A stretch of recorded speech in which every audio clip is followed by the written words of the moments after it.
with for my still life shot. I'm gonna use the image of the dude who was trying to get the this dude was trying to get an Arizona can from behind the Williamsburg fence. To me, it's representative of my style because it just came off as really natural, like, you know, like you saw in the film. I didn't ask him to stand there or anything, you know. He took like a look at me, he saw myself and he saw Joe, he looked at us, and he just kind of like went about and started doing his thing. So that's gonna be why I choose to use this one for my still life, just because this represents to me what still life is. So for this one, I'm just gonna jump into one that I have here. If you've noticed, the perspective on here is a little wonky.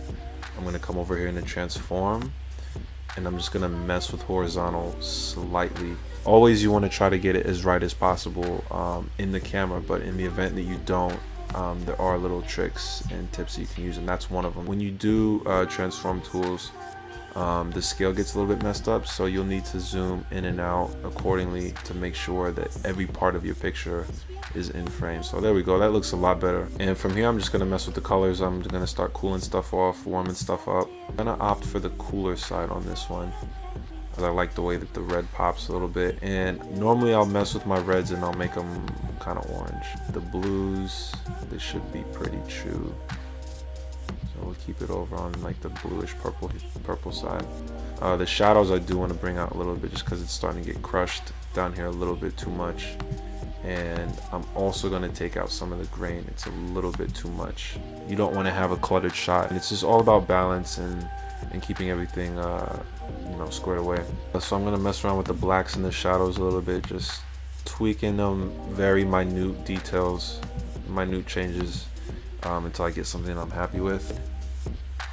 And the vibrance, mess with that. And then the last step I'll usually mess with, always the fade, because you already know about that fade. I'm gonna try and see what our vignette would look like here, just a tad.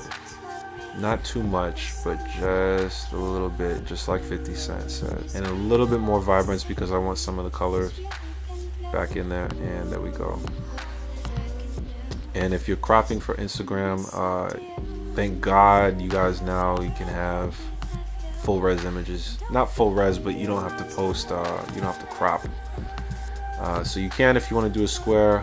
If you're in crop and straighten, there's a tool that's under here that allows you to just go straight up, go boom, bomb, pop it in a square. Some people like posting landscape, some people like posting the portrait mode, whatever. I'm a fan of the portrait just because it's a little bit more in depth and it's a little bit more raw. So that's usually what I'll opt for. There's your final image.